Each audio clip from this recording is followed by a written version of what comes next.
So well guys, hero ने अपनी दो बाइक्स को इंडियन मार्केट के अंदर इंट्रोड्यूस कर दिया है। एक तरफ हीरो एक्सट्रीम 250 आर को लॉन्च किया और दूसरी तरफ एक्सपल्स 210। जी हाँ दोस्तों, एक्सपल्स 200 का ही एक अपग्रेडेड वर्जन रहने वाला है जिसके अंदर आपको सारे के सारे फीचर्स देखने को मिलते हैं। काफ़ी ज़्यादा अच्छा लुक्स और डिज़ाइन किया गया है। बाइक के अंदर आपको न्यू इंजन देखने को मिलता है, तो काफ़ी लोगों के लिए जो है ये चीज़ बिल्कुल नहीं रहने वाली है। सो आज की जो वीडियो रहने वाली है उसमें रहने वाली है एक्सपल्स 210 वर्सेज एडीवी 250 जो कि केटीएम की तरफ से आती है। दोनों में से कौन सी बाइक को लेना एक समझदारी वाला काम रहेगा, किसकी तरफ आपको जाना चाहिए किसकी तरफ नहीं जाना चाहिए, उन सारी चीज़ों के बारे में आज की वीडियो में हम लोग बात करने वाले हैं। तो सबसे पहली चीज़ यहाँ पर लुक्स और डिज़ाइन आप लोग चेकआउट कर सकते हो। एक तरफ अगर आप लोग एक्सपल्स को देखोगे तो ये काफ़ी हद तक ना पूरी की पूरी प्रॉपर एक ऑफ रोडिंग मशीन की तरह जो है वो बिल्ड की गई है। वहीं अगर आप एडीवी 250 को देखते हो तो उसके अंदर आप लोगों को क्या मिलता है ना कि वो बाइक ऑफ रोडिंग के लिए तो डेफिनेटली बनी है, बट ऑन रोड भी आप लोगों के लिए उतनी ही ज़्यादा केपेबल रहेगी। सो यहाँ पर ये चीज़ें जो है वो आप लोग अपने हिसाब से देख लेना। बाकी लुक्स और डिज़ाइन में आपको कौन सी बाइक ज़्यादा अच्छी लगती है आप मुझे ज़रूर कमेंट बॉक्स में बताना। फिलहाल अगर मेरे से बात करो तो मुझे एक्सपल्स जो है वो थोड़ी ज़्यादा अट्रैक्टिव लगती है देन केटीएम की एडीवी 250 के मुकाबले। सो भाई आप लोगों की क्या ओपिनियन है वो मुझे कमेंट सेक्शन में बताना। बाकी यहाँ पर अगर मैं बात करता हूँ दोनों ही बाइक्स के अंदर आने वाले इंजन के बारे में, सो यहाँ पर एक्सपल्स 210 के अंदर आपको बिल्कुल ही ब्रांड न्यू 210 सीसी का single cylinder liquid cooled FI BS6 complaint engine देखने को मिलता है, जो कि 6 स्पीड गियर बॉक्स के साथ आता है और लगभग 24.2 bhp का मैक्सिमम पावर 20.7 न्यूटन मीटर का टॉर्क जो है ये बाइक जनरेट करती है। वहीं अगर आप एडीवी 250 को देखते हो, सो यहाँ पर आप लोगों को 50 सीसी का बड़ा इंजन देखने को मिलता है। 248 सीसी का single cylinder liquid cooled FI BS6 complaint engine रहने वाला है, जहां पर आपको 30 bhp का मैक्सिमम पावर और 24 न्यूटन मीटर का टॉर्क देखने को मिलता है विद 6 स्पीड गियर बॉक्स। सो यहाँ पर अगर आप पावर वाइज देखोगे तो लगभग 6 bhp ज्यादा आप लोगों को जो केटीएम की एडीवी है उसके अंदर आपको देखने को मिलेगा, और टॉर्क भी अगर आप देखते हो तो लगभग 3.3 न्यूटन मीटर का टॉर्क जो है वो आप लोगों को ज्यादा देखने को मिल जाता है। सो यहाँ पर अगर आपको पावर वाइज देखना है ना तो भाई डेफिनेटली आप केटीएम की एडीवी की तरफ जा सकते हो कि वहां पर आपको थोड़ा पावर जो है वो ज्यादा देखने को मिलने वाला है। बट एक्सपल्स भी बुरी नहीं है भाई, थोड़ा बहुत आप लोगों को 19-20 का फर्क पता चलेगा कि हाँ दोनों ही बाइक्स को चलाओगे ना आपको हल्का सा पावर जो है एडीवी में ज्यादा लगेगा, और ऑब्वियस सी बात है वो 50 सीसी इंजन बड़ा है तो वहां पर वो चीजें हो जाती हैं। बट आगे चल के मैं आपको बताऊंगा कि कौन सी बाइक आप लोगों के लिए ज्यादा बेटर रहेगी उन सारी चीजों के बारे में। वहीं अगर मैं फीचर्स की इस बात करूँ ना तो यहाँ पर अगर आप लोग एक्सपल्स 210 को देखते हो तो इसके अंदर आप लोगों को आज के टाइम में आने वाले ऑलमोस्ट सारे के सारे फीचर्स देखने को मिल जाते हैं। सबसे पहले इस बाइक के अंदर आपको ऑलरेडी सेटअप देखने को मिलेगा। फ्रंट लाइट्स देख लो जो कि राउंड टाइप में आप लोगों को मिल जाती हैं, उसी के साथ इंडिकेटर हो गया, टेल लाइट हो गई, सारी की सारी चीजें एलईडी हैं। 4.2 इंचेस का TFT डिस्प्ले आप लोगों को देखने को मिलेगा। हैजार्ड लाइट, राइडिंग मोड जिसमें आप लोगों को रोड हो गया, ऑफ रोड हो गया, रैली मोड जैसे फीचर जो है वो मिल जाएंगे। स्लीपर क्लच बाइक के अंदर आता है, स्विचेबल ABS हो गया, ब्लूटूथ कनेक्टिविटी, USB चार्जर जैसे फीचर्स मिल जाते हैं। बट अगर मैं बात करूं KTM की एडीवी 250 के बारे में, सो भाई वक्त के साथ साथ ये बाइक आती तो जरूर रही इंडियन मार्केट के अंदर, बट उतने ज्यादा कुछ खास अपडेट जो है वो डेफिनेटली इसके अंदर नहीं किए गए और ना ही इसके अंदर उतने ज्यादा फीचर्स हैं। सबसे पहले अगर मैं फ्रंट के बारे में बात करूं तो यहाँ पर आपको हेलोजन ही लाइट्स देखने को मिलती हैं। इसकी DRLs, LED इंडिकेटर और टेल लाइट जो है वो आपको LED देखने को मिलेंगी। बट उसके बाद अगर मैं बात करूं फ्रंट की लाइट्स की ना तो वो डेफिनेटली हेलोजन ही रहने वाली हैं।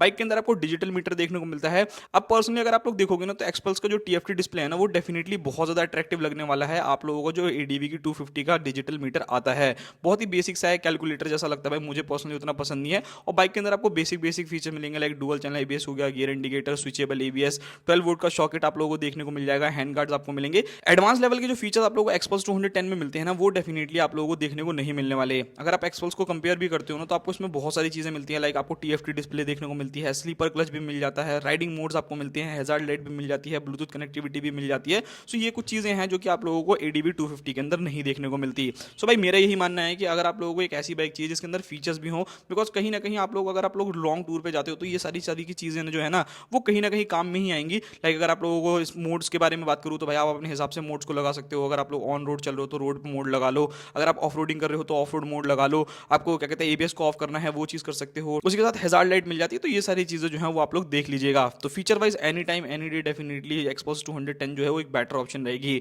बात करते हैं दोनों ही बाइक्स के टायर्स के बारे में। यहाँ पर अगर मैं टायर के बारे में बात करूँ तो यहाँ पर आप लोगों को एक्सपल्स के अंदर 90/90 20 इंचेस के फ्रंट टायर, 120/80 इंच आपको रियर टायर देखने को मिलेंगे जो कि स्पोक व्हील्स के साथ आते हैं और ये ट्यूबलेस रहने वाले हैं। सो इन कंडीशन अगर कभी भी ये पंचर होते हैं तो भाई आप लोगों को अच्छा खासा जो है वो टाइम लग जाएगा इसको रिकवर करने में, ज्यादा आप लोग चला करके भी नहीं लेकर के जा सकते कहीं पे भी। सो ये सारी चीजें जो है वो थोड़ी सी कॉम्प्लिकेटेड कर देती हैं इस बाइक को, बट कहीं ना कहीं ऑफ रोडिंग में ये चीज जो है वो काफी ज्यादा मजेदारी भी बनती है जो स्पोक ऑलवेज होते हैं।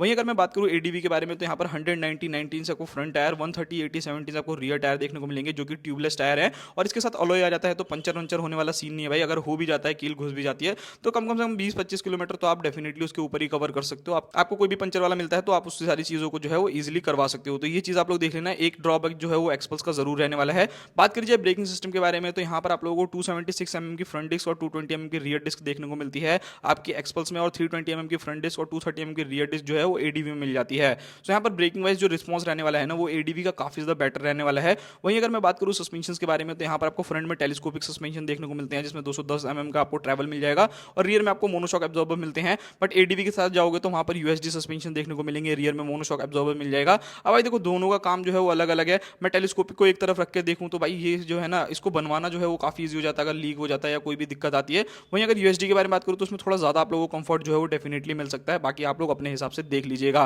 बाकी यहाँ पर मैं मेन क्वेश्चन बात करता हूँ भाई, जो कि रहने वाली है सीट हाइट और ग्राउंड क्लियरेंस। बिकॉज अगर आपकी पैर ही नहीं आएंगे किसी बाइक पे तो आप लेने के लिए सोचोगे ही क्यों। सो यहाँ पर अगर आप लोग सीट हाइट देखते हो ना, तो 830 mm की सीट हाइट देखने को मिलती है और 220 mm की ग्राउंड क्लियरेंस देखने को मिल जाती है। वहीं अगर आप लोग केटीएम की एडीवी की तरफ जाते हो, 855 mm की आप लोगों को सीट हाइट मिलती है और 200 mm का जो है वो आप लोगों को ग्राउंड क्लियरेंस मिलता है। तो सबसे पहली चीज यहाँ पर मैं यही कहूंगा कि अगर आप एक शॉर्ट राइडर हो ना, तो एक्सपल्स आप लोगों के लिए थोड़ी सी ज्यादा बेटर रहेगी। लाइक आपकी हाइट 5.5 है, उससे नीचे तो बहुत प्रॉब्लम हो जाएगी, बट अगर उसके ऊपर है तो कोई दिक्कत नहीं है। वहीं अगर मैं एडीवी 250 के बारे में बात करूं, तो अगर आपकी हाइट 5.7 से नीचे है या 6 से नीचे है ना, तो भाई मुझे नहीं लगता कि आप उस बाइक को चला पाओगे, क्योंकि मैंने भी चला रखी है। 5.5 मेरी हाइट है, तो काफी ज्यादा स्ट्रगल करना पड़ता है मेरे को, तो वो चीजें देख लेना। वहीं अगर ग्राउंड क्लियरेंस के बारे में बात करूं, तो भाई एक्सपल्स से आप ना थोड़ी ज्यादा ऑफ रोडिंग जो है वो कर सकते हो। लाइक अगर आप लोगों को ज्यादा ऊंचे गड्ढे वड्ढे पार करने हो, या फिर अगर आप पत्थरों से उछालना चाहते हो, तो उस कंडीशन में क्या है कि ग्राउंड क्लियरेंस जो है थोड़ी सी ज्यादा है, जिसकी वजह से आप इजीली जो है इस बाइक को निकाल सकते हो ऑफ रोडिंग के मामले में। वहीं अगर एडीवी के बारे में बात करूं, तो थोड़ा सा वहां पर कॉम्प्लिकेटेड हो सकता है, ग्राउंड क्लियरेंस कम होने की वजह से ही नीचे लग भी सकती है, तो वो चीजें देख लेना। अब बात करते हैं दोनों ही बाइक्स के माइलेज के बारे में, वेट के बारे में। सो यहाँ पर अगर आप माइलेज देखते हो तो लगभग एक्सपल्स 30 से 35 का एवरेज आपको निकाल के दे देगी।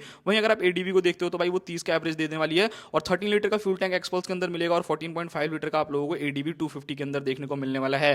दोनों ही बाइक्स की अगर मैं वेट के बारे में बात करूं, तो एक्सपल्स जो है वो 177 केजी का अराउंड वेट करेगी, और अगर आप एडीवी को देखते हो तो वो आप लोगों को लगभग 177 केजी के आसपास में वेट करने वाली है। लगभग 7 किलो का डिफरेंस है, तो ऐसा बहुत ज़्यादा डिफरेंस नहीं होगा, बट हाँ डेफिनेटली एक्सपल्स जो है वो थोड़ी सी आपको हल्की लगने वाली है वेट के मामले में। अब बात करते हैं वाइब्रेशंस के बारे में, सर्विस कॉस्ट के बारे में और बाकी चीज़ों के बारे में। सो यहाँ पर अगर आप लोग एक्सपल्स को देखते हो तो इसके अंदर आपको कम हीटिंग देखने को मिलने वाली है, वाइब्रेशन भी ठीक ठाक देखने को मिलेगी। बट वहीं अगर मैं एडीवी के बारे में बात करूँ तो उसके अंदर आपको भर भर के वाइब्रेशन देखने को मिलेगी, और उसी के साथ भाई यहाँ पर हीटिंग इशू का भी जो थोड़ा सा प्रॉब्लम जो है वो डेफिनेटली रहने वाला है।